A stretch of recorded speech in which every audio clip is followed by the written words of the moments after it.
Oh, we're live. We are live. Hello. We are coming at you from downtown Los Angeles. I'm Ryan Abraham, publisher of USCFootball.com, here along with Keely, Eure, and Shotgun Spratling. Hello, hello. You can use your words, Shotgun, if you'd like to. Ooh, I got a lot of words. Say a lot of words about yesterday. Got a lot of words today. Yes. We are set up at Shotgun's place here downtown. Let us know if you can hear us okay. We kind of set this up in the last 5 minutes or so, but I think it's all working okay. So let us know. What we're going to do here is talk about USC's recruiting class. Finished number 4 in the country according to 24/7 Sports team rankings after starting out number 12 to start signing day. So it's a huge move up, a great close for Clay Helton and company. So we're going to talk about all of that. If you've not seen one of these before, it's interactive. If you're watching right now on Facebook Live, if you're watching the replay, it's not interactive for you. But for everybody else, if you're watching live, you can go in there and type up any kind of questions or comments or whatever, and then Keely, Shotgun, and myself will do our best to answer that. We have a lot of fun with these. Hope you guys do as well. And you guys were down here. You were at LA Live, like trying to pick people off as they were coming out of their live announcements yesterday. Very difficult because there's an expansive property where you're not allowed to film anybody, apparently. We found out. Yeah, the police, the popo got me. I don't know where they came from. Apparently, like, there's cameras everywhere because he just came up and was like, "What you doing?" And I was like, "Working." And then he was like, "No, you're not doing that." I was like, "Oh." Yeah, so I tried to break the law for you, Ryan, but it didn't really work. Damn it. Yeah, so, but you ended up getting, who'd you got Solomon Tuliapupu okay. Yesterday. We talked to him. He was a great interview. He's got the walking boot on his foot. He's still recovering from that. But in his words, now that he's signed, I was like, "What's the first? What's your plan?" "I'm ready to work my ass off." He's ready to go. He said he wants to get yoked. So he's going to be in the weight room prepping. So he's excited about playing with Palaie Naitiote, his good buddy, but also learning from Cameron Smith and Porter Gustin were two of the guys he pointed out. So it should be fun to see his progression. You'll love seeing those guys that are super enthusiastic and ready to go. And he's just waiting to get back from an ankle injury so that he can fully get going. He's a guy that was one of the kind of mysteries going into signing day. I mean, this was one of the guys where we thought was coming to USC, but he'd kind of been radio silent for a while. So that was one of the guys that was kind of up in the air. It's like, we think he's coming here, but not exactly certain on this one. But he did pick USC over UCLA and Notre Dame. So if you're looking at the hats on the table, there's no bigger victory for USC fans, I would think, than seeing him look at the UCLA hat, put his hand over the Notre Dame hat before grabbing the USC hat.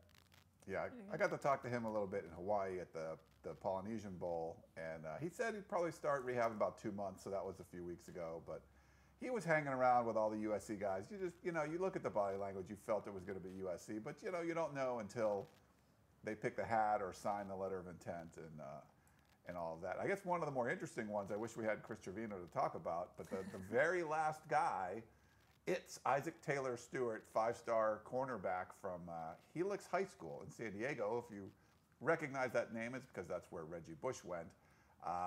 Chris asked him about what he did, and he said he didn't even talk to Clay Helton before he was doing his Instagram Live and put the USC hat on. So I asked Clay Helton about that yesterday, and he was like, you have a pretty good feeling, but it sounded like he really didn't know for sure until he got the thumbs up from Isaac Taylor Stewart, who many people thought, could flirt with going to the SEC, but USC gets a good coup there.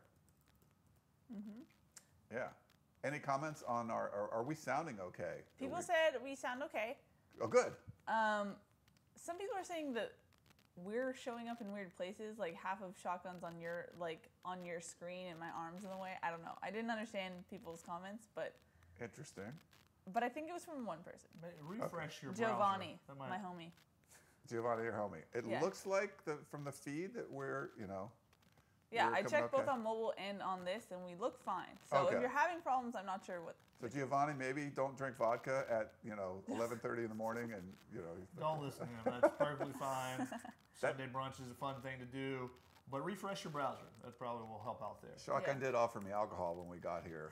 Hey, keep the boss happy. You didn't offer me that. I have ginger ale, so it's not alcohol. But we want to make this interactive. So if there's any particular recruiting story you want to talk about, this is a great time to do it. Let our team know. I had a really interesting conversation with Eric Ziskin, who's the assistant athletic director for recruiting and player personnel, and he's basically the recruiting guy. He's part of the organization thing. So I had him on the podcast. I did a podcast this morning, then came over here to do this. But if you go to uscfootball.com, it's up there. I tweeted it out or on peristylepodcast.com. But 45, 50-minute conversation with Eric Ziskin. It was really interesting. Just a lot of behind-the-scenes stuff of how they were organized. And I know, Shotgun, you wanted to know some about how they're organized there. And he said, yeah, that's basically his job. If everyone's out on the road and I like this player and give them an offer and all that kind of stuff. And he's the one that has to disseminate all the information to everybody. And sometimes there's arguments about they like a guy or that someone else doesn't like a guy. And he said, Clay Helton's got the ultimate decision, but that's really part of his job. But it's a really interesting 45, 50-minute conversation.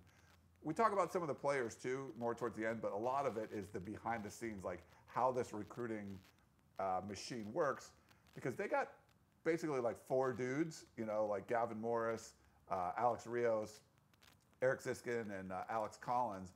I mean, and I think they have a graphics guy. I forget his name. I apologize for that. So there's 4 or 5 guys that are doing stuff where Georgia or whatever, they have 60 people. They have to be very efficient in how they do this stuff. I guess they have to do more with less, you'd say. Has there been any talk about having more support staff in that way? He said he goes, we're probably understaffed. He goes, but I don't really know because they're not seeing what the other people do. But he said, they hear that kind of stuff. And he said, yeah, we'd love to have more support. And the fans and a lot of the fans here on the Facebook pages or on our Twitter accounts can be, critical, negative about a lot of the different stuff. But it seems to be across the board. They're all like, hey, give some money for the support staff. And so these guys are doing, woman's work. They're just doing a great job. Woman's? Was it Yeoman? What is it? Yeoman's work. I'm like, get that right. Y-E-O-M-A-N. Yeoman. What did I say? Whatever it was. One of the schools we played as a Division III college were the Yeomen. Nice. But they're doing yeoman's work with being a very efficient recruiting support staff. It is a skeleton crew, so I'm sure he would like to have more help. Yeah, I mean, you read some of the stories about Georgia and Clemson and 2 teams that have kind of popped up, have taken it to that next level, and that's one of the things that have been big emphasis for both Kirby Smart and Dabo Swinney is to really boost up the staff around them, the non-football coaching staff, to do a lot of the things that the USC coaching staff has to do themselves, I think. I think that there's more emphasis or more work, I guess, for guys like Johnny Nansen and T. Martin. Those guys are really good. Give them a lot of credit for the guys they signed yesterday and have signed the last couple of cycles.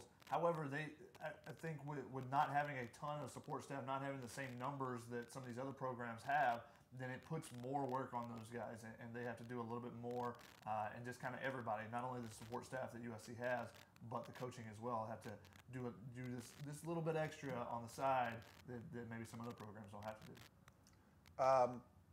I guess, Keely, let's get your thoughts first. We'll start getting some questions. What did you think of this recruiting class?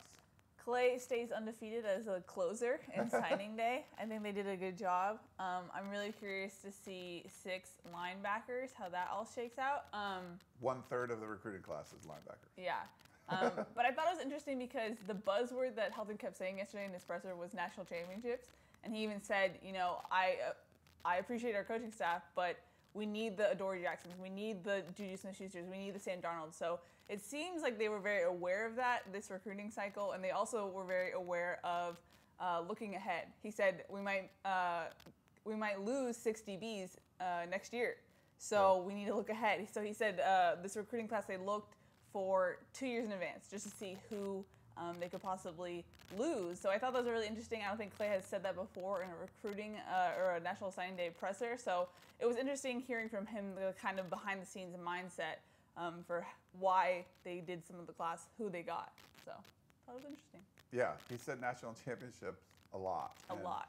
You wonder if that's part of the, you know, we saw the Twitter reaction. We tweet out, yeah, the number 4 class in the country, and you see a lot of responses like, yeah, but they got to coach him up, and they lost to Alabama. I mean, just have to like kind of rehash this stuff. So I don't know if he hears some of that criticism and he knows that like we've recruited well. It's not like that's something they haven't done in the past. They're continuing to do it. But I think he knows too that a lot of the fans want him to be able to take that next step and at least make the college football playoffs. And also, what happened the day before that? He got an extension. You know, when you're signing that paper and Lynn Swan's sitting there and he says, and Lynn Swan says national championship 47 times in a minute, then maybe that's part of it.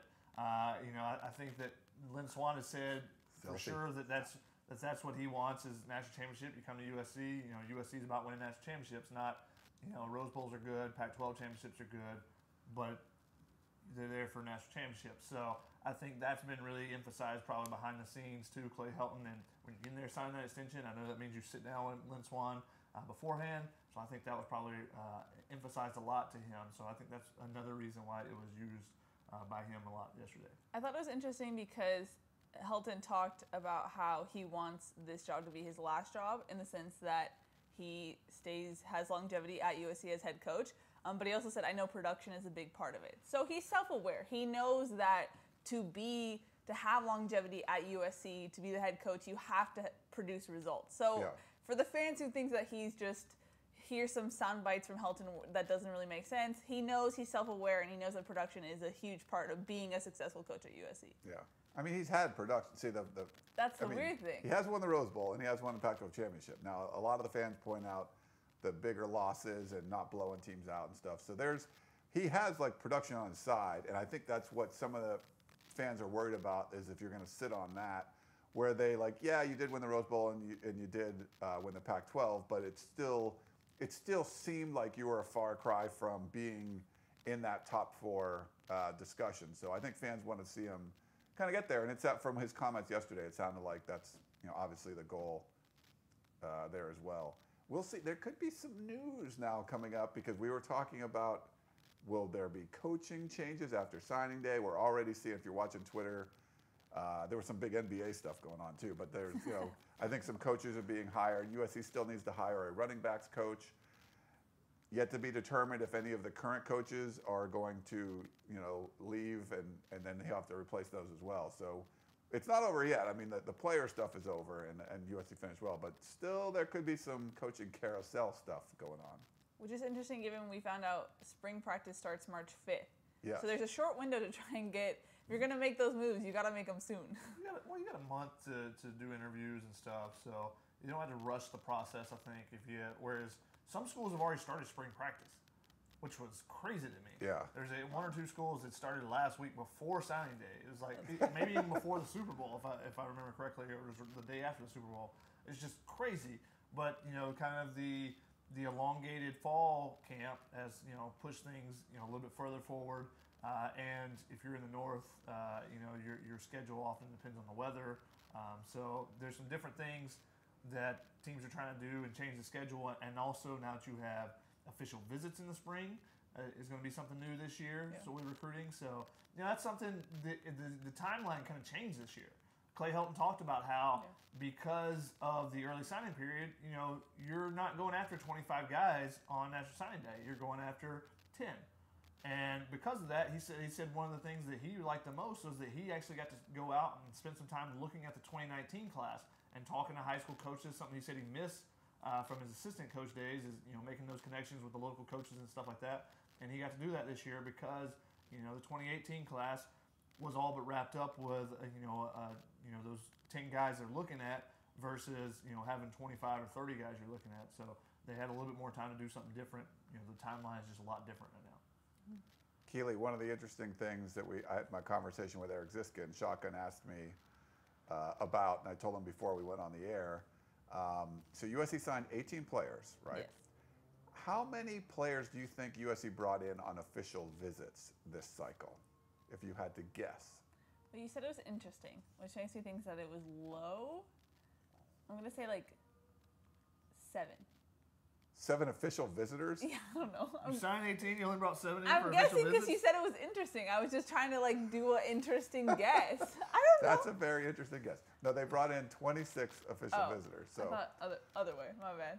no, well, that's not high. That's still very low. But like every one of the guys that signed, or just about all of them, came on an official visit. So that's usually like, it's just the batting average is pretty high. You only brought in 26 and you signed 18 of them. Or I think, is there anyone that didn't take an official visit? I think they all would have at this point.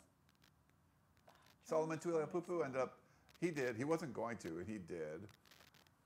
But yeah, so I mean, but anyway, Julius Ervin was the one that didn't. and he didn't sign. He didn't sign. He came for several unofficials, and they didn't. But he went to Washington, so Yeah. that was not the one.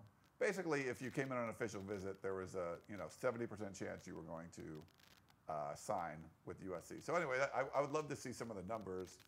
It's probably that kind of low numbers of official visits is.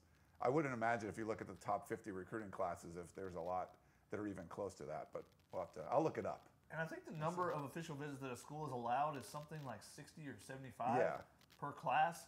So that tells you they didn't even use a third of those. No. They knew the targets they wanted to go after and went after them. They tried to get. We were told they tried to get a couple of guys in late. Patrick Surtain and Tyson Campbell from American Heritage, 2 really big time prospects. That obviously didn't work out for them. But they were trying to. That was what they were doing at the end, rather than bringing in guys that they were kind of iffy on. They were just looking at really big, high-profile guys. They knew the guys they were going after, and they did pretty well. Helton said yesterday that they didn't want to reach on the early signing day. Was that something that they, just because they were a little, he said he was handcuffed with not knowing how many spots they had. Was that something that they did because they kind of also underestimated early signing day or early signing period? Or was that just something that they ended up doing because of the personnel of this class? Well, I think there's a combination of things. I think they did underestimate like how important it was going to be. I think a lot of people did. And I think on the West Coast in general, people didn't take it as serious. I think Greg Biggins was saying he thought maybe half the people might sign. It was closer to like 70 or 75% or something like that. I mean, a lot of people signed early. And I don't think USC was necessarily prepared for that. There was a few other guys they could have, tried to get a commit from and sign early. But, it was a smaller class. And there was, they ended up bringing 8 guys in on this late signing period. It just happened to be there was a lot of 4 or 5-star guys, really highly ranked guys that were going to wait until the February signing period. And I don't think it worked out all that. I think it worked out well for USC. If you watched ESPN2's broadcast or whatever, 3 guys end up committing on the air for USC. Where if you're in Alabama or Georgia, really great classes. Now Georgia had a crazy class, but some of those they already signed like 20-something guys. They only had a couple left. Where USC had 8 guys, and it kind of gave you a lot of excitement and stuff. So I think it's a little bit of a combination of that. And I think this cycle, you'll probably see USC sign a few more early on, especially because it's a bigger class, and they'll put more emphasis on that. There's the early official visitors that'll come in the spring as well. So I think it's really going to change a little bit, but maybe USC got caught off guard slightly, but it obviously didn't impact them all that much. Yeah. Shall we get into questions? You know who actually underestimated early signing period? Gerard. He did, yeah. I tried because I was asking him because I was kind of treating it like thinking We all that did, there would be several people to sign, and he's like, yeah, and that's probably because of his relationship with the coaching staff, and they weren't necessarily thinking that a ton of guys were going to sign, and therefore he didn't think that USC was going to have a ton of guys sign. And then at the last minute, it's like, oh, we got to try to get these guys in. And USC still didn't get a ton of guys in that early period. But I was like, I feel like because the other sports that do the early signing period, the early signing date becomes the biggest date. And then you have some stragglers left, and there's some big names sometimes. You see, in particular with basketball, is that almost all the guys sign the early signing period. And then you have a handful in the second signing period where there's some big time guys, but maybe we end up seeing that happen with football as well, which would be kind of sad just because of the hoopla that the National Signing Day has become. It's kind of a national holiday for some of you guys. I know some of you were sick from work yesterday to follow along with everything, but you know, it'll be different, and it'll be interesting to see how it changes and how it's different this year coming up, and how it kind of morphs itself in the next couple of years. Yeah. Okay, let's get into questions. Yeah? Question. Sounds good. Matthew James says, is this class a Dory Jackson and Juju Smith-Schuster level of talent? Good point. I think there's 5 stars. I mean, those guys contributed right away. Like, that signing day was crazy with Juju, Adoree, and Damian Mama, and there was another guy or two. So that was a really crazy signing day. I think you could have like Elijah Griffin, Isaac Taylor Stewart, Amon-Ra St. Brown, JT Daniels. I mean, there's a lot of dudes that could come in and just be like gangbusters right away. You know, Palier, Nyaotiote, and like, I think there's that kind of impact where it's not as big, but the guys here, like, they should be making a name for themselves fairly soon. That group was pretty top heavy. Looking at the class, you had Adoree, Juju, and you had your anchors for the offensive line. Damian, Vianney, and Toa all came in that. You have Bryce Dixon. Chris Brown was also in that offensive line. Bryce Dixon, who obviously kind of flagged out. Jonathan Lockett, Claude Pallone, Olajuwon Tucker. Some guys that contributed, but not big time guys, that not consistent performers there. Guys like Malik Dorton that have come on. And then you have some guys at the bottom of that class that they're gone from the program now. But also one at the very bottom of the list that is kind of separated. Uchenna Nwosu, who was a guy that became a big-time guy. There's a lot of contributors in that class. There's contributors, but, you know, it's very top-heavy. I think that, you know, after maybe like Jonathan Lockett, you know, a lot of those guys, you know, did a little bit, but not much. I think this group can be very similar in that regard. You wonder about the depth of it, maybe. How many of these guys are going to be contributing consistently for you going on, especially when you take 6 linebackers. You know, you can play 4 at one time, but that's a lot of competition. Not 6. You could put 6 I guess out there. you could. Yeah. I mean, Clancy gets innovative sometimes. So we'll see how it goes. But I think you have some contributors that are immediate impact guys. I think Caleb Trimley can come in, compete for a spot this spring. And you know, you have some of those linebackers that are going to participate next year. And I think Hufanga is a guy that I think will be on the field next year in a special teams role. Oh, yeah. Isaac Taylor Stewart, Elijah Griffin both could be on the field next year. And then JT Daniels and Amon-Ra, you know, could be. JT at least could be. Amon-Ra definitely will be. Hufanga's like my new... He's your favorite. He's my favorite in this group.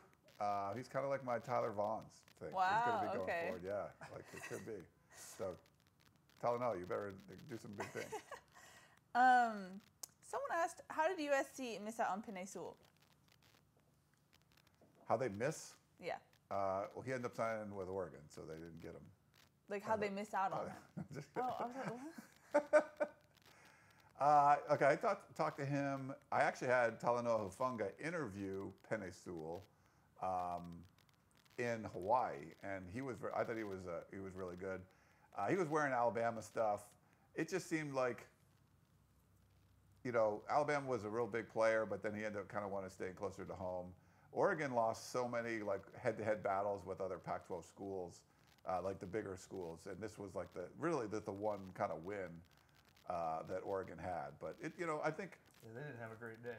No, Oregon did not have a great day. Their class wasn't bad or anything, but they just didn't. They lost a lot of head-to-head battles, and I think if USC does have 17 offensive linemen on the roster, I think that that could have a factor. I don't know. Any other thoughts on that, Shotgun? Or I mean, from what Gerard said, they basically kind of had an issue early in the recruiting where Penei wanted to come on an official visit. Yeah, that was that too. USC's like, we don't really want to do in-season official visits. And then the same weekend that Penei wanted to come, I believe for the Texas game, they brought in an out-of-state. They brought in Tyreek Smith from Ohio, and the family was kind of like, well, what's up with that? That's just kind of messed up. So USC was kind of playing catch-up after that because USC was seen as the favorite early on in his recruitment. So after that issue, they were kind of playing catch-up. And according to Gerard, Penei Sewell told him the night before, hey, I'm not going to go to USC. And then they were talking to him throughout the day on signing day, trying to change his mind. And it seemed like there was some hesitation there before he actually did choose Oregon. So USC was still in it at the very end. But I think that once you have to start playing from behind, it makes it that much more difficult. And that little mishap seemed to do that. That seemed to leave a bad taste in the family's mouth, that one thing. Mm-hmm. Someone asked, 55. Who do you think it will go to, if it will go to anyone? JT Daniels. Yeah, there's some controversy there too because everyone thought Palier, Deote was going to get it, and then Solomon Tuialapupu was kind of wearing it around even though he wasn't practicing, and then was there going to be some clash, some drama between those two guys? But obviously that didn't kind of happen. I don't know. I don't know if we're going to see it like right away. I don't think so. It doesn't seem like it. It might be one of these earn it kind of things, and they got to talk to the committee and all that kind of stuff. So I mean, it's possible one of the guys could earn it in fall camp, but even to start fall camp, I don't think either one of them is going to be in that number. I think that maybe you can show out in fall camp enough, but I think that'd be really tough. I think this is a sophomore year thing for one of those guys. Yeah, agreed. Rick Perez says, any word on the 5 players transferring out? yeah, so They're not necessarily transferring out. right. USC needs 5 spots from the current roster.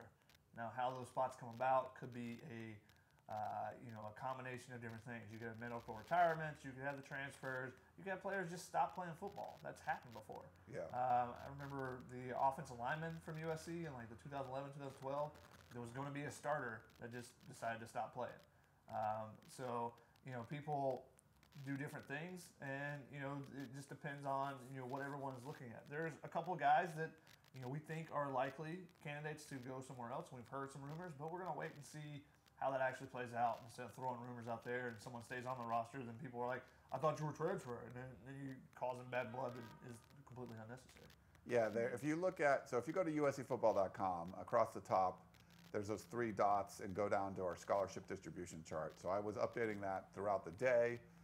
All the green players are players that signed, and then anyone that's enrolled, so 6 of the 18 have actually already enrolled. They're in black, so they're like non-redshirt players. But you can see the distribution, and right now there's 29 freshmen with this class coming in, 26 sophomores, but the total count is 90. So that's where he's getting the 5 from, that at least 5 players need to move on to fit everybody in from this recruiting class. And you don't have to do it until after the spring. It's like a summer. Football's a head count sport. It goes from summer to summer, like late July or August or whatever. So that's when you have to be on the 85. So if you're on scholarship for August, you're on scholarship for the entire year. So like a Kerry Angeline who left the team, he's still on scholarship right now. So these players aren't going to count until the late summer. But as of our count right now, if everyone expected comes back, there's 90. So 5 guys need to somewhat move on, like Shotgun was saying. There's former walk-ons that were given scholarships that are seniors that have graduated and they might just move on. There's 5 guys on special teams that have scholarships, like maybe 2 of those guys move on. So there's definitely a lot of options out there. And we asked Clay Helton about it yesterday, and he was like, we have the room. So he knows. He's just not disclosing if anyone's transferring out or retiring or whatever. Mm-hmm. And also, all the freshmen, all the guys that signed yesterday or in the early 7th period have to get in and have to be admitted. Yes. That's also, you occasionally see. I don't think anybody in this class is in trouble for that, but you occasionally see guys that just don't make the grades and can't get in. So then that class, you just don't have that person that doesn't count towards the 85. So that could be another way that one of those 5 positions has to open up. Don't think that would be the case this year. Yeah. Eloy Pfeffer says, recruiting well is not a given. Clay's authenticity works well with these kids and families. Why does he not get enough credit for this? I think it's a really good point, is that especially the people that are very negative towards Clay Helton, that they don't want to give him credit for anything. People say USC recruits itself. And yeah, I mean, if you were incompetent, you could still bring in some 5-star dudes every once in a while. And to be honest, this staff isn't a great overall recruiting staff. I think there's great, I think Clay Helton's a very good closer and there's good guys on the staff, but it's not like every coach is really good at this. So you're relying on some coaches more than others, and I'm probably not really fair to those guys, but that's kind of the way it is. But it is a really good staff. I think they're organized. Having Johnny Nansen being a fairly well organized, and a guy like Eric Ziskin helping them out, I think they do a good job of that. Their evaluations seem to be on point, and they do a good job. I don't like it when people give no credit for bringing in great recruiting classes. Now, USC does that a lot. They're not always the right positions of need. Sometimes you got to bring in all these receivers you don't need and stuff like that. But I do think he doesn't get enough credit. You can't just say USC, you're always going to recruit well. You're going to recruit well to a certain extent, but closing on a couple of 5-star, high 4-star, 5-star safeties last year, a couple of 5-star cornerbacks this year. I mean, there's some guys you bring in at the end that are pretty special, and I think Clay needs credit for that. Mm-hmm. Do you agree, Shotgun? Yeah, bringing in guys like ITS and Elijah Griffin at positions of need in particular, those are two of the top-ranked cornerbacks in the nation, and USC closed with them really well. So this staff has done a terrific job closing each of the last 3 years. They've really kind of dominated their opponents in that regard. I mean, they've lost a couple of recruiting battles, but the fact that they've kind of won so much on signing day itself, you got to give the group credit for that. And that's great pub. I mean, yes. ESPN didn't want to send anybody to the west of Texas yesterday, but all they did all day was talk about USC. Yeah. Because every commitment, either USC on the West Coast, USC was either involved in or was the one they were picking. So USC got a lot of pub yesterday, even if ESPN didn't want to give the West Coast any love at all. Yeah. Well, sorry. No. We have a question specifically about that point that he just made. Okay. Giovanni says, why the lack of love/coverage? It seems like each year that passes, ESPN pays less attention to the West Coast.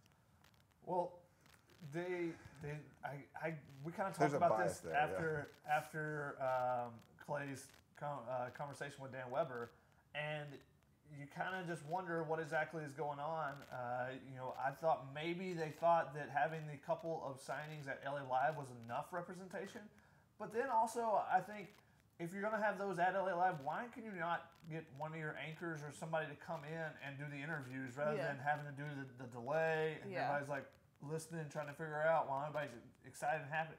It makes those signing segments can be very, as what was Gerard saying yesterday? Cringy. Yeah, he said they were very cringeworthy. Yeah. Because of how kind of difficult they are to do. You have mom leaving, the one kids. And just the fact that everybody's cheering and excited, and then they're trying to listen in the earpiece for these conversations. They're on delay. And they don't know that it's on delay, so kids would start responding and then not know that you had to wait. And it was just like, oh, wait. Yeah, so those are, it's kind of, But so you think if ESPN's going to bring people into their studios in LA, why would you not just have someone there and just go straight to them? There's a lot of question marks with ESPN's coverage, in my opinion. I mean, it's a television show for them. They don't have the kind of recruiting people that like we have at 24/7 Sports. They don't care about analyzing everyone. They do all the star stuff because it's something they can talk about, but they're basically doing their Under Armour game, the SEC Network. That's kind of what they're focused on. So there really isn't a whole lot of incentive for them to do stuff for the West Coast. Where at 24/7 Sports, we're just covering college football recruiting. There's no we're trying to feed television. It's not about any of that stuff. We have people everywhere, boots on the ground all over the place. Greg Biggins used to work for ESPN, who's now at 24/7 Sports, and he would try to send evaluations back, and they didn't care. They're just doing what they're doing for television. So I don't look at those rankings as anything close to being competent. I mean, they're just more worried about it's so SEC focused. It's a joke. So I wouldn't worry about that. And they have a lot of money invested in the SEC. Yeah. And you know what? Give ESPN some credit that they're not the Pac-12 network. That's great. Who decided that, hey, we're going to do a show at 3 p.m. I think is when it started. After everyone, so they decided to do a wrap-up show rather than have the actual interest during the day instead of playing volleyball games and stuff that were on TV. Volleyball's nice. Yeah, is volleyball in live. You could have went for 8 hours straight. You just sub in. You get 5 people in the studio. You get 3 of them going. You sub in 2, rotate them in. They could have easily done this, and that's content for the entire day and something people actually would be interested in. Yeah. Instead of they did nothing for the early signing period, which was a joke, and then now at least they did something, but it was more of a wrap-up when everyone's kind of over it. And I turned on ESPNU in the morning, and they had pre-signing day show, signing day, all that kind of stuff. So they need to do a better job of covering what people care about. And college football, is obviously the most important thing that people are going to care about. And that's, this is literally yesterday was the biggest day in college football for a lot of people. Yes. Tester Troy has a question for Shotgun. And Okay. then I'm going to follow it with another question that we can put together. Shotgun, who are 2 guys you think will be sleepers in this class to sneak in for some playing time coming in? And then, let's see. Sorry. There's another question that is now missing. Well, start with that. Yeah, start with that. Are we going with immediate playing time or what do we think here? I don't know. Give your both answers. Keep your both answers. Immediate playing time. I think Hufanga has a chance to get on the field immediately, and I think you're going to have at least two to four linebackers will see the field in some capacity. I don't think you can redshirt I don't think you can redshirt less than 2, or more than 2. I mean, or more than 3 probably. So I think those 2 guys. I think Elijah Griffin can get on the field immediately as a returner. ITS. Both him and Griffin both could get on the field as a returner. They can do some different things. They'll at least cover kicks and stuff if they're not on the field as returners. And I think those guys, have the upside to potentially be 3-year guys. So I think they'll be on the field immediately. It's kind of hard in that regard. I think Amon-Ra is the easy answer for the guys that will be on the field come the fall. I think he is the only guarantee guy that I would say. We think Naitiote will find a way on the field. We think some of these other guys, Amon-Ra will be on the field. I think he'll get playing time because he's so versatile. You can put him inside, you can put him outside, and he's the best high school receiver I've seen. Now, I didn't see Robert Woods. I've seen a bunch of guys, but he's the best that I've seen. I don't know where Ryan would rank him as far as high school guys he's seen. He's up there. I mean, those some special players, but yeah, How he's not number 1 in this class is kind of a joke to me. And I've seen all the wide receivers in this class. But I'm not making all the rankings. I don't see everybody all the time. And part of the reason why he's number 2 in 24/7's rankings is because they are taking into account future NFL potential. And he does not have the same NFL potential as some of the 6'4" kids that can run really fast and stuff. But he's an absolute technician, and he's probably going to be the best college receiver in this group. So it just kind of how the way that rankings work is: are you looking at just college, or are you looking at college and pro? And that's kind of where I think he slipped down to number 2 in that regard. But he's the one guy I think that's on the field automatically. I think somebody that could sneak in is somebody like Devin Williams. I think he can sneak in. He could be the Michael Pittman, Joseph Lewis special teams guy because he's played safety as well. I think he'll get playing time in that regard. And you never know, if somebody has to show out as being the big receiver that can go up and catch a ball in the red zone. And USC has some different targets, and maybe he's a guy that can do that.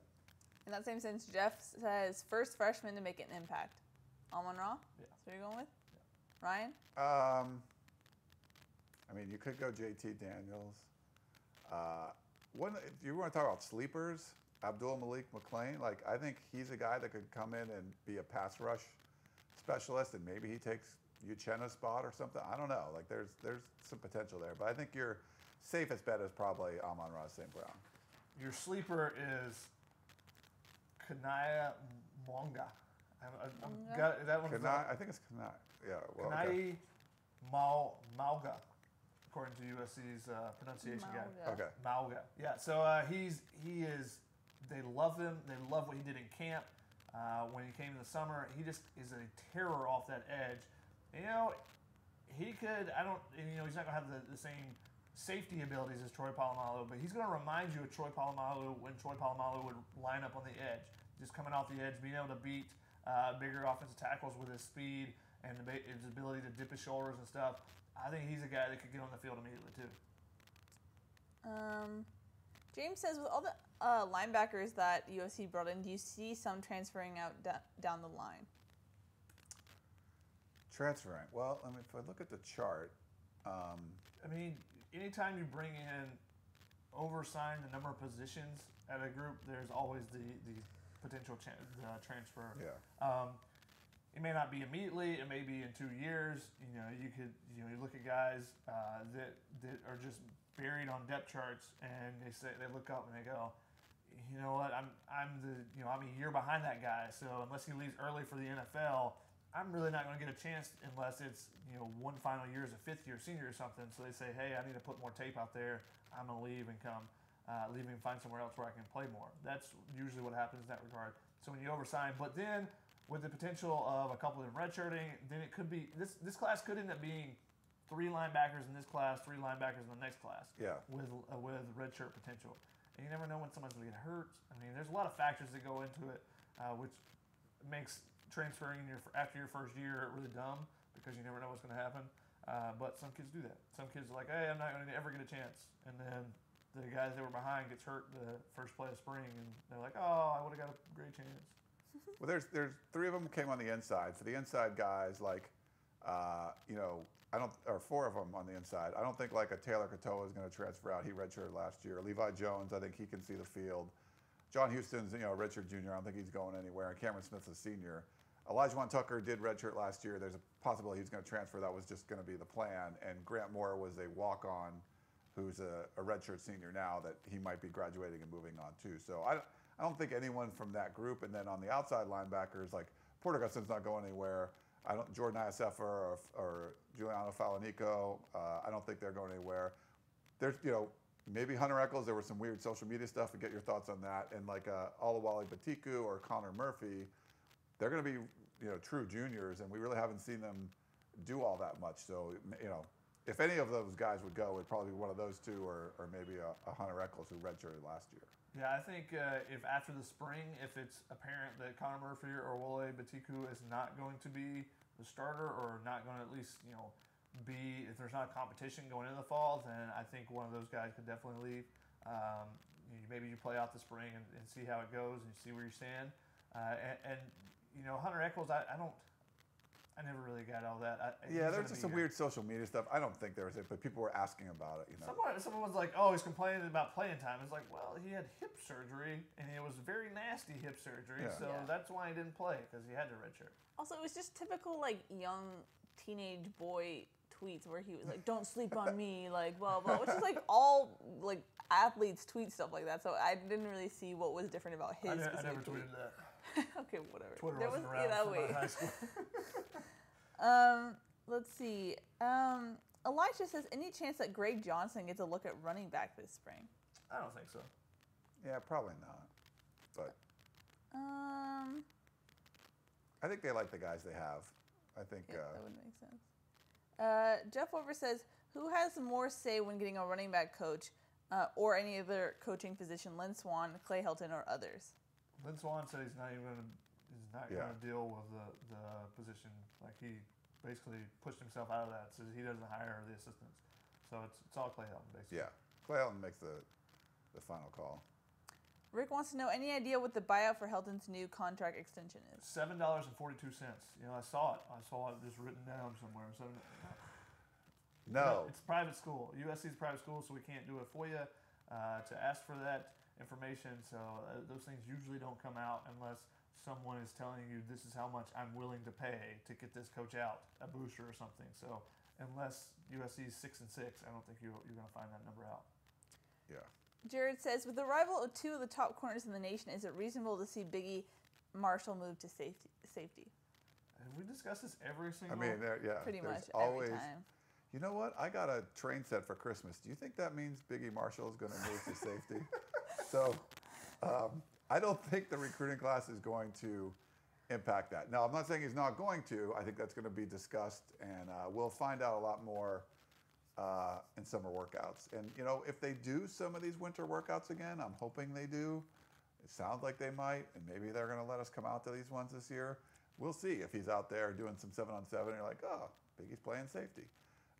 Doesn't mean anything, but, we'll try to get some information from that. But it's a possibility. I'll give my stock answer. Try to do it really quickly here. Okay. That'll be his decision.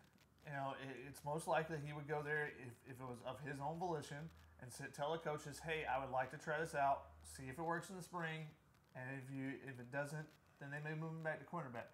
But we don't even know if that's something he wants to do. Maybe he says, hey, this is something I think I fit better at this position at the next level, and then they'll try it out, and then maybe they'll make a decision in the summer whether that happens. So we'll find out for sure in a month, but because he's not gonna make that change during the summer. If it happens, it will happen leading into the spring. As quick as an answer I can give. Pretty good. Let's see. Keep those questions coming. Brandinger, which is a weird name, I don't know, has an interesting question. maybe controversial. Can somebody please tell me the difference between a doom and gloomer compared to a realist? Because they look the same to me. I think that's a Ryan question. A doom and gloomer versus a realist. Okay, so the whole point is you get two categories on the peristyle, on the message boards. I mean, you see this on Twitter and stuff too. There's the sunshine pumpers and the doom and gloomers. It's usually the most extreme of everything. So the sunshine pumper is, USC hired a sock puppet to be the head coach. I think he's going to be the greatest head coach ever lived. So that's like the way far extreme. And then the doom and gloomers are, you win the Rose Bowl, and we saw a lot of this stuff. Yeah, but blah, blah, blah. And there's always some reason why, he sucks. And, you get the #1 recruiting class in the country.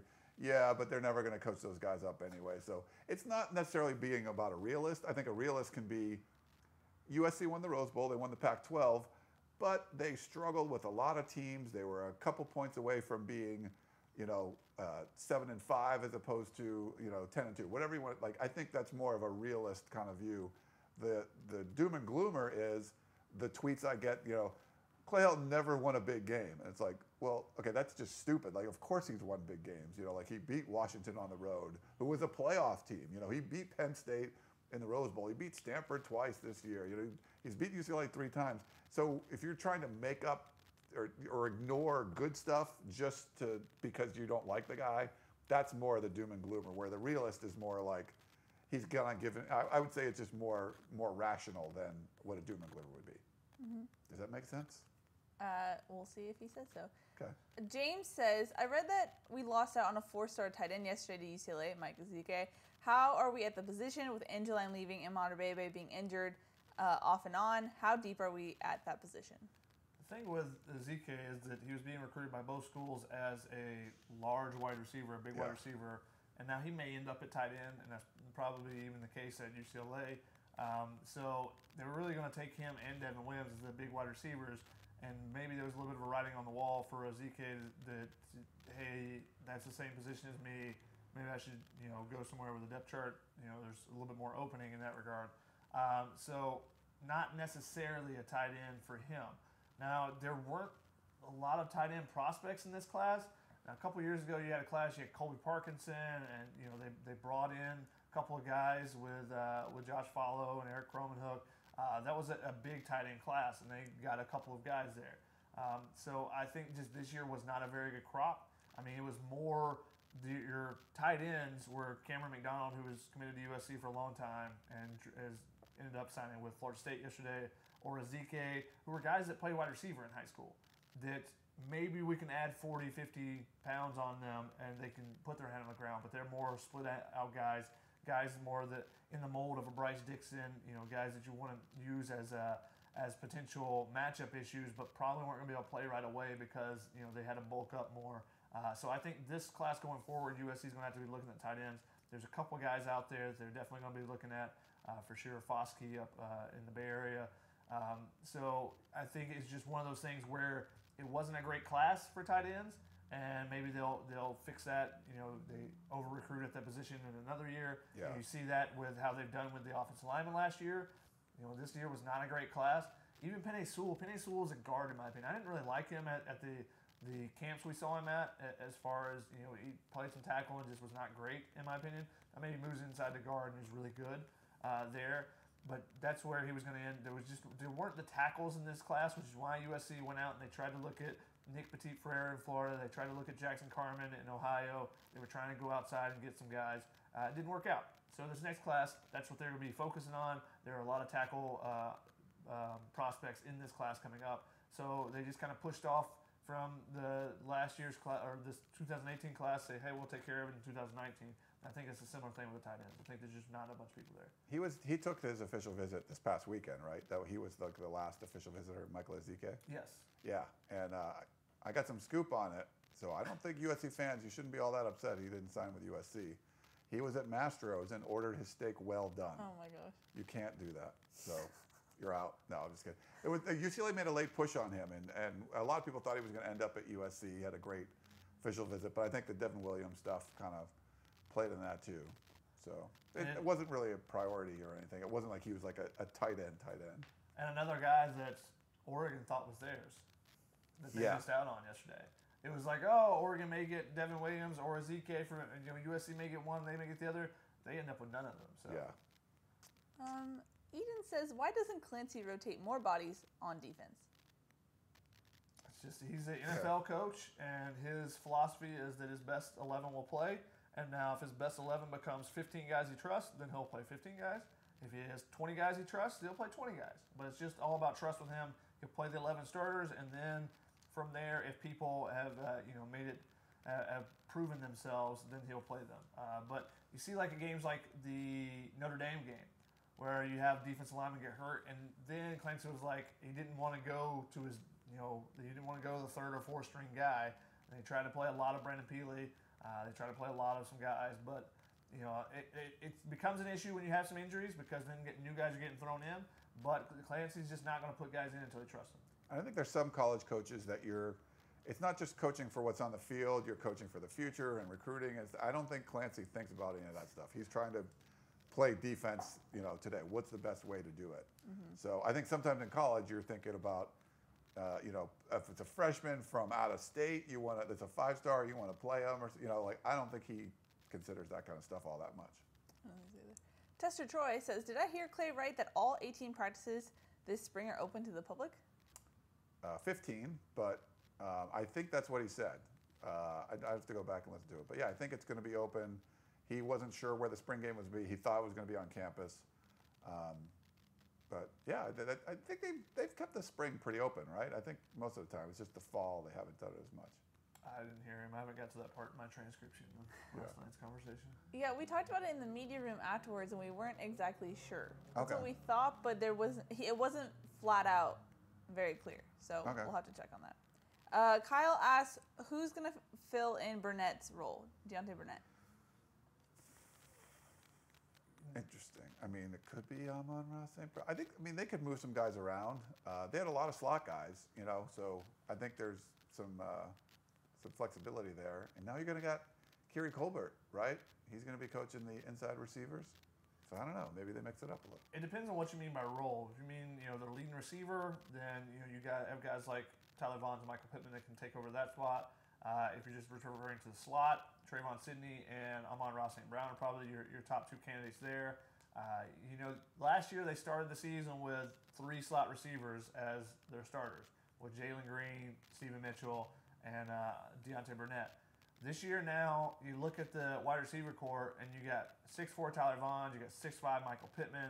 You're bringing in, you got Josh Moore-Bebe and Joseph Lewis are kind of the short guys at 6'2", and then you have Trayvon Sidney as a true slot guy, and Amon-Ra, he's 5'11" on our site, and USC listed him at 6'1". He's a guy that can be inside or outside, and maybe even Velus Jones. Maybe Velus Jones, gets on the same page with the new quarterback. Something that him and Sam Darnold kind of struggle with, to be able, because he would get behind guys and then the ball would be either short or he just couldn't catch up to a ball. There were some different things there. Maybe he gets an opportunity to kind of shine with Deontay Burnett going as well. Richard says, too many skill players, too few big uglies. What happened? I know. The only reason I'm bringing this up is because so many people have commented. Why did we not get enough alignment? It's funny. I was talking to Eric Ziskin this morning, and you bring in Devin Williams is like a raw athlete that a lot of potential. We've seen him play really well at times, and Amon-Ra St. Brown we've talked all about.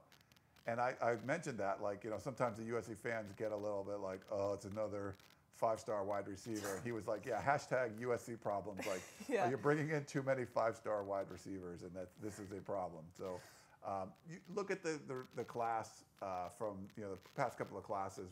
A lot of linemen were brought in, and that's been a focus of Clay Helton. He's certainly focused more on linemen than Steve Sarkisian or Lane Kiffin did. It just wasn't going to be that kind of cycle. I think Shotgun talked about there wasn't like a lot of great offensive tackles, which you'd probably like to bring a few more guys in. They did have Tuli Gasanova switch to Washington, but they bring in Trevor Trout, who's a big space eater, and then Caleb Tremblay is going to come in as just a kind of high motor guy. So they brought in a couple offensive linemen. Dedich is supposed to be like this absolute beast. I haven't seen him in person in that kind of situation, but he's supposed to just be this nasty guy. Eric said there's film where his helmet would come off and he would just keep playing and didn't care. So I think you kind of like the guys that are brought in, but they've brought in a whole bunch of guys too. If you look at the chart, I mean, there's 17 offensive linemen on the chart right now, and 6 defensive tackles, only 3 defensive ends. So some of the outside linebackers you kind of switch in there, but I wouldn't say that this isn't, Clay Helton does like to focus on those guys. This just wasn't a huge cycle for that. If you look at last year, why was nobody complaining, oh, they didn't bring in enough skill guys last year? I just counted, and if you want to count tight ends, because they're blocking in the trenches, 14 guys last year will be playing on the line. I mean, that's why they didn't go after it this year, because they loaded up last year. Last year was a really good defensive tackle class. That's why you get Jay Tefele, you get Brandon Keely. It went all over at Marlon Tuipulotu. They brought in these guys from all over the West. They went and cherry-picked the best players. They did that again this year. They got the #1 player from Nevada, #1 player from California, #1 player from Oregon, and one other state, Hawaii as well. They went out and got the top players in the West and cherry-picked who they wanted. There just wasn't that type of talent, and it kind of ebbs and flows that way. Why did they bring in 6 linebackers this year? Well, because there were a lot of really good linebackers this year. There's a reason why they didn't bring in 6 last year, because they knew this class was going to be really good. They got a couple last year. They got a couple of defensive tackles last year. They weren't a ton of talent on the West Coast as far as defensive tackles. That's why they went and got Trevor Trout. They were looking at Michael Thompson also in Missouri. When not every year is the same. It's not NCAA football on the PlayStation or something. I missed that. That's true. We all miss that. RIP. But it's not like there's going to be 25 defensive tackles. They're going to be here. It's different every year, and you have to recognize that and pick and choose, and know that if you're not looking at those guys this year, then hey, we have to get them next year, or we had to get them last year, and you just kind of balance them. I think someone put on the board, it was really good observation, someone put on the board and put the entire class from the last 2 years and put them together, and it's like, oh, well, you got 2 quarterbacks, you got 2 running backs, you got 3 or 4 receivers, and like you look at it that way, and you look at it a 2 class instead of just this one class and yesterday in particular, then it looks like a full roster basically, because it ebbs and flows, and they've done well to kind of plan for that. I asked Eric Ziskin about like the plan and how rigid it is, and can it be fluid, and he's like, and I brought up the point, like, you probably didn't sit down last year and go, you know what, we want to bring in 6 linebackers in this class. And he's like, no, we have a number, and it wasn't 6. But as it comes, you find out athletes you can get that you fit your scheme and are special. You're not reaching for guys. You just make adjustments. And so that's one of those adjustments they made on the fly. They were able to bring in 6, even though that, when they put the numbers down, that wasn't it. Now maybe they would have liked to have one more, like an offensive tackle, or maybe one more defensive end, something like that. Yeah, maybe, but it just, like Chuck had said, it just wasn't working out that way. And if you really need the bodies, which occasionally happens, like you're going to be really thin in a position, that's when you see guys like Josh Fatu, who was completely 24th hour, not even 23rd hour. They got him like, hey, you haven't signed yet. Like you're writing, right? No, don't write on that piece of paper. Let's give you a different piece of paper. They kind of pulled him out of nowhere and got him in the class, and he became a contributor for them, especially this past year, but also his first year on campus as well. So, and that happens a lot more when you have turnover in the coaching staff. USC was going to bring in 2 running backs this class, and they had a really good opportunity, but then when Dylan McCullough leaves, the guys on the East Coast that he was looking at, that kind of disappeared. So when you can keep the continuity of a staff, you have less turnover, and therefore you have less kind of holes in your recruiting because of the relationships that have already been established with your coaches.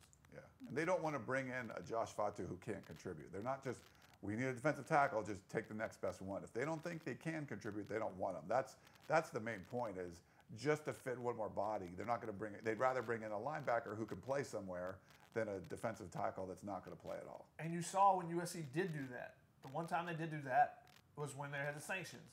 And Lane Kiffin had to try to stack up that class beforehand because he knew that they were going to be shorthanded going forward. He's like, I just got to take bodies. You got offensive linemen like David Gurness and Jeremy Galton who never really saw the field. Yeah.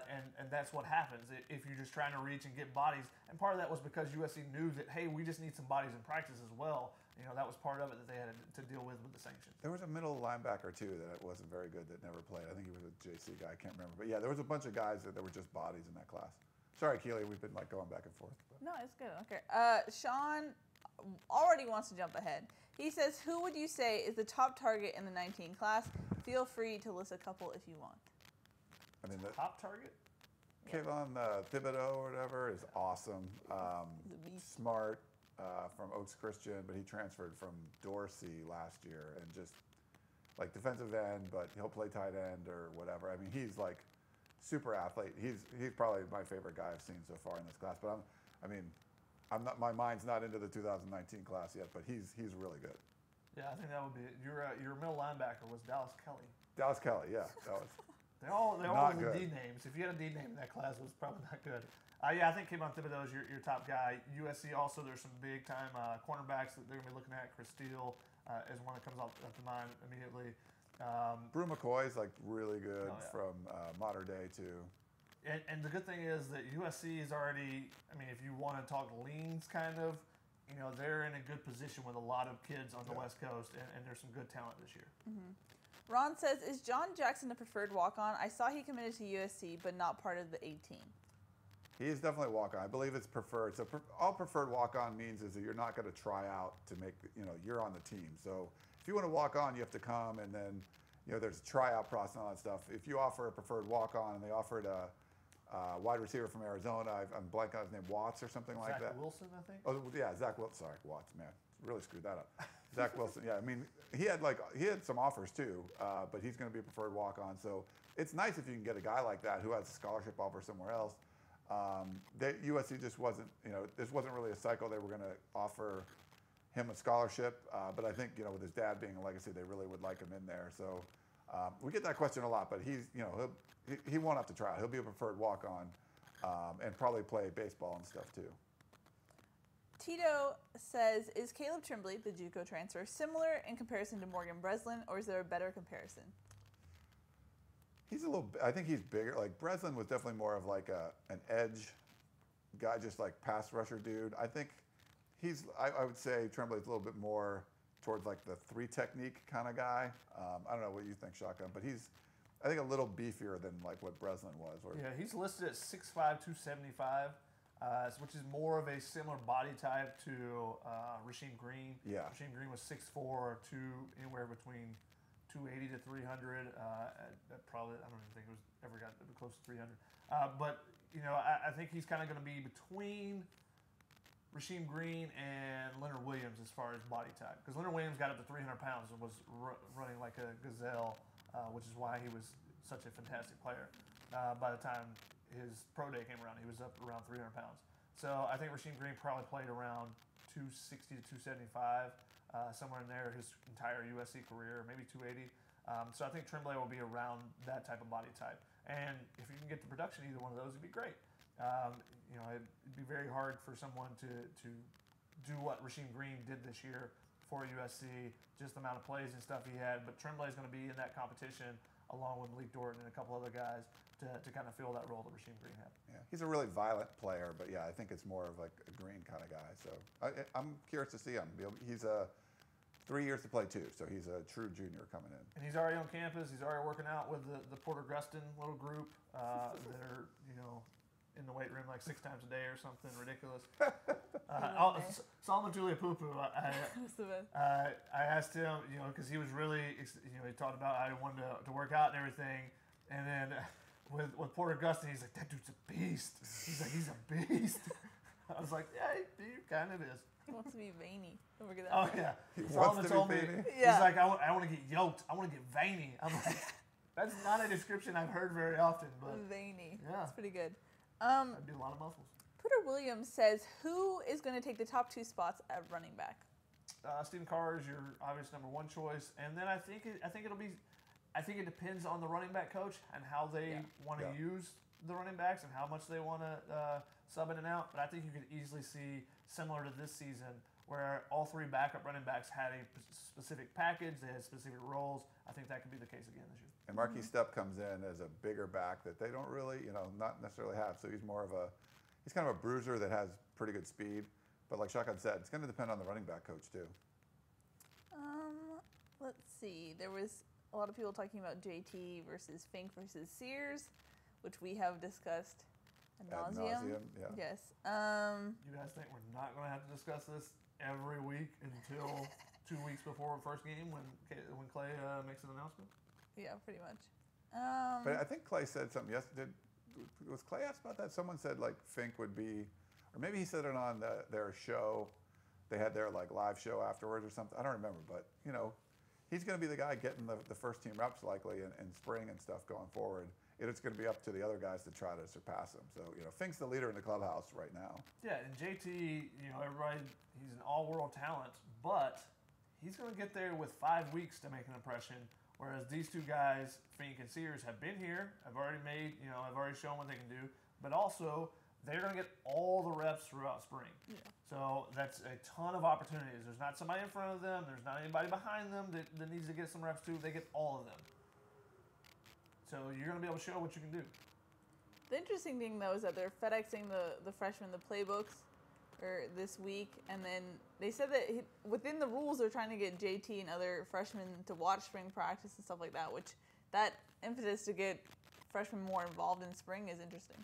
Yeah, definitely. They want to get those guys incorporated as soon as possible. You heard ITS when he was talking to Clay Helton, was like, yeah, the playbook should be there Friday morning on your doorstep waiting for you.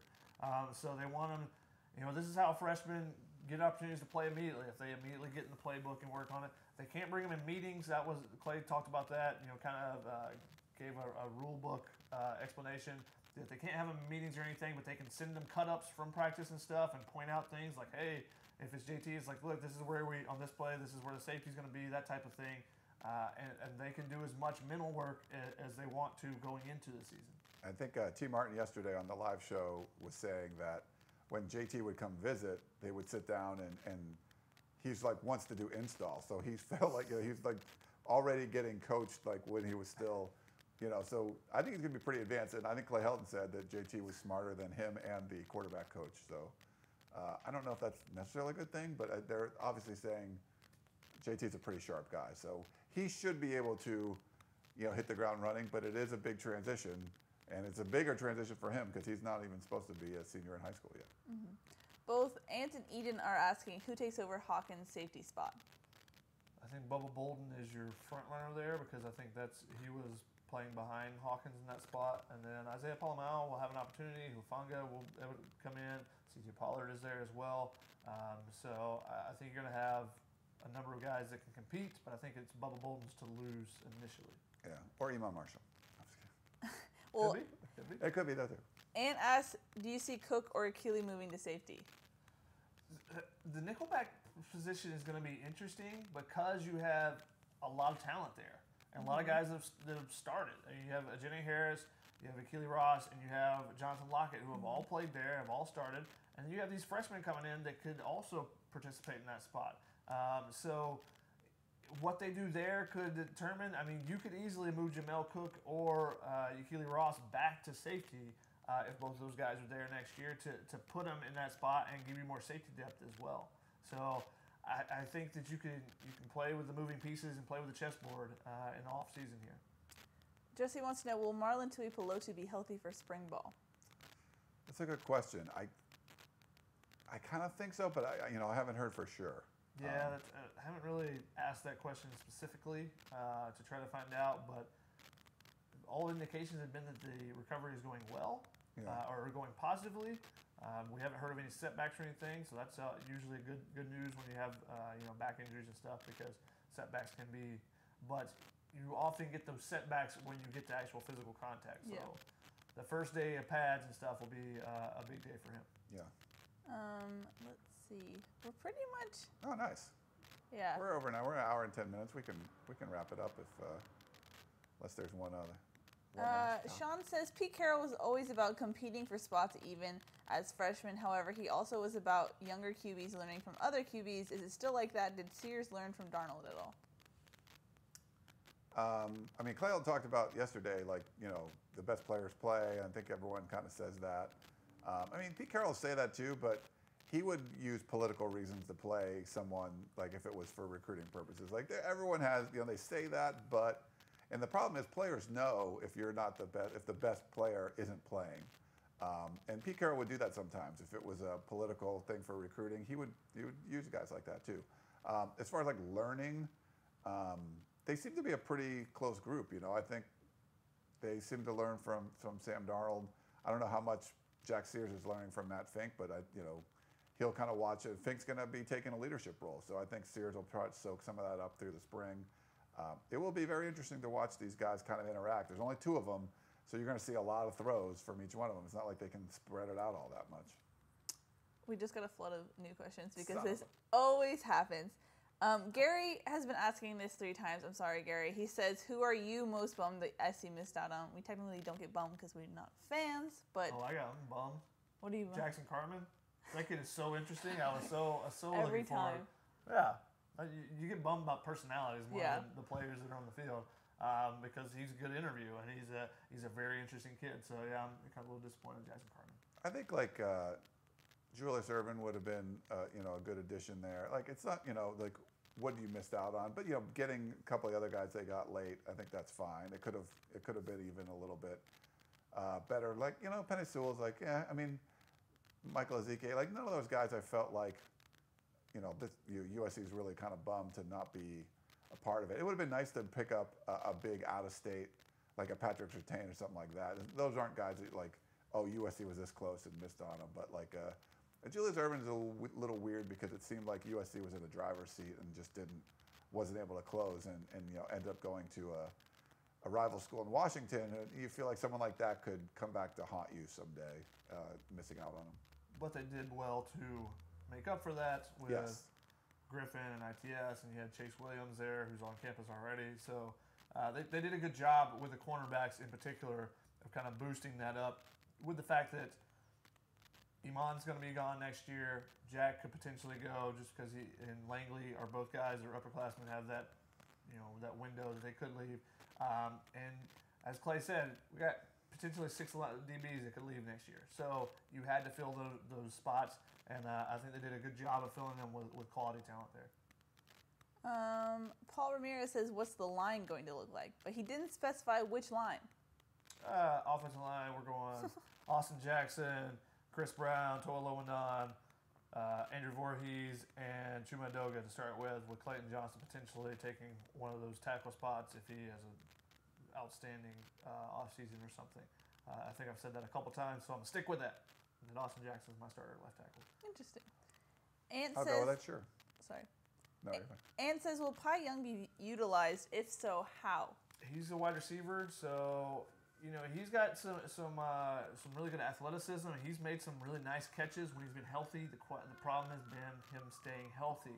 He's been kind of nicked up a lot during his USC career, both when he was playing defense and on offense. So we'll see if he can stay healthy and have that. There's been a couple guys like that. Trayvon Sidney, he's really good when he's been in there, but he's been nicked up a bunch. So those smaller wide receivers, that can be an issue. So we'll see how they do in the spring. And either one of those guys could have a really big spring and kind of, take a little bit of a foothold on that inside receiver position, I think. But as we saw last spring, what happens in spring doesn't necessarily transfer to fall. Because Jamel was the hot topic in spring last year, and then. But he also got moved positions. Okay. Yeah. Yes. There was another guy. Stephen Mitchell 2 springs ago was unworldly, but then he blew out his knee again. And it's also you have to temper what you see in spring a little bit because you have to realize that there's a lot of guys that aren't going to participate in spring because you have a lot of minor surgeries that come after the season ends. We don't hear a lot about. There's a lot of small surgeries that happen that gets pushed away. It doesn't really get talked about a lot. But guys like Porter Gustin's had multiple surgeries at USC. Michael Pittman had surgery, I think, last year on his thumb or something like that.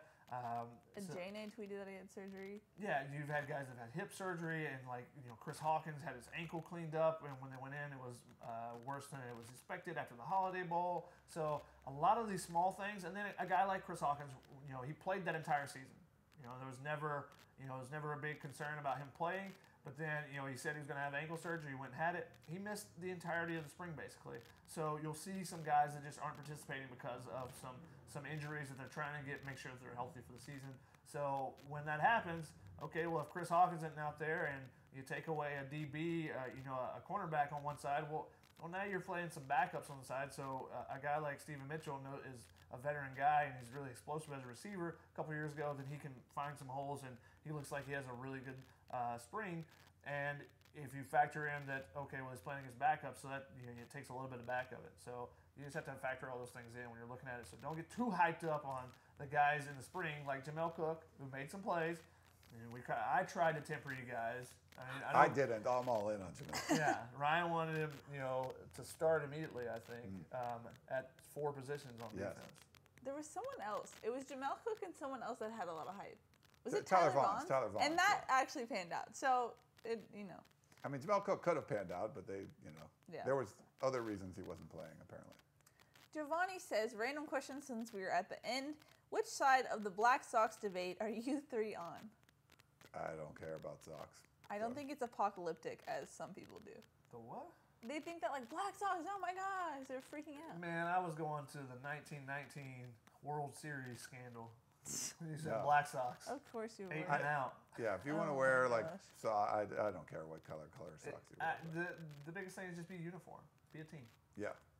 Unity. Don't Our Dan care. Weber is very, I think it's dumb. I think with the older crowd, they're not as big of a fan of the Black Sox.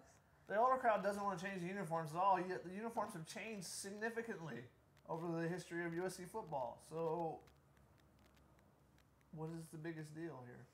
I don't know. Change is bad at all times. Let's see. Sorry, so many questions. When do you think we'll hear more about coaching changes? Jeremy says. In the next soon. month. You'll hear. They'll probably go as quickly as they can, especially the running back coach. They want to get somebody in. Sean Dollars won the 2019. Told me that Clay Helton said, "Give me a couple weeks, and then we'll be back in touch." Because they wanted to focus on recruiting and finishing the cycle. Did a really good job. Now you focus on that. Hopefully they do a really good job in that too. We have a question for Shotgun. Will USC basketball win? Tonight? Yes. Who they play tonight? Arizona? Arizona State. Oh. But they have not won there since 2011. So it's not going to be easy, but I'm thinking they win because Arizona State has alternated wins and losses the last 10 games. So they won their last game, so they're due for a loss. I think they just extended Bobby Hurley's contract too. I think I saw that on Twitter. He's done a good job there. I mean, he got him up to number 3, and then they've Yeah. the rest of the time. All right, enough basketball talk. We don't need to do that anymore. Whoa. Benny Boatwright has practiced. No, I said enough. Has practiced well the last couple of days, so they think that he should be ready to go as well. Sean is just feeding the fire. He says, when will the baseball team return to its glory? No! That he'll talk for hours. Jeez, people, come on. When they stay healthy on the mound, it would really help. Jesse says Dan Weber played football with Moses. And that's pretty much it. Nice. Moses would be really good. And he can part. Yeah. Running back. blocker. He's a running back. No, really good blocker. Oh, okay, yeah, that's true. If he's your center, they just Down the middle. I could run through that hole. All right, well, we'll wrap it up so we don't Pretty have to much talk it. about lacrosse or anything. Hey, lacrosse is good. Are they Put good? respect on the lacrosse's name. I covered the first USC lacrosse game for Lacrosse Magazine, actually. Wow. And the lacrosse team can they get over the hump this year? They've gone to the quarterfinals the Well, they're last 2 missing years. Michaela Michael now, right? Yeah, it's gonna be Michaela Michael was really good. dope. What are we talking about here? I don't We know. cover USC all USC sports. sports. I don't know. What are you talking about? I cover revenue sports, which at USC there's only one. Oh my goodness. There's only Wait, one. I thought there was football and recruiting. Yeah. That's the same sport. I'm lumping that together. We haven't even talked about water polo. USC water polo men's and women's are so dominant, but whatever. ULM hasn't won a title. Haven't they lost like the? They've gone. They lost to UCLA. in the championship? But okay, to go back to the championship every single year, pretty much, is pretty impressive. No, yeah, No, we played for national championships. Isn't that what they say? Isn't that what Lynn Swan says? Oh, okay, That's whatever. what he tells Nice. his coaches. All right. Well, before Tiddlywinks come up, I think we're gonna move on from all of Tiddlywinks it. at USC. Right? The club team. All right. Well, thank you guys for tuning in. Hope you enjoyed it. We, we're here. I think you got to hear a siren. We're in downtown Los Angeles. Some stuff happens around here, but I think it went pretty well. So as long as the sound was good, you got some good information. Hopefully, enjoy post signing day. If you're a USC fan, there's a little bit of bliss there. Just enjoy the fact that you beat the rest of the Pac-12, that you're number 4 in the country as far as recruits go, and don't feel so upset that USC lost in the Cotton Bowl and all that kind of stuff. Moving forward, move on, see what happens. It's 2018. It's a new year, a new crop of players. Terrific close. Now USC gets to work on the 2019 class, which is a lot of local talent once again, and some positions of need that USC will be going after, and there's some talent at those positions. So.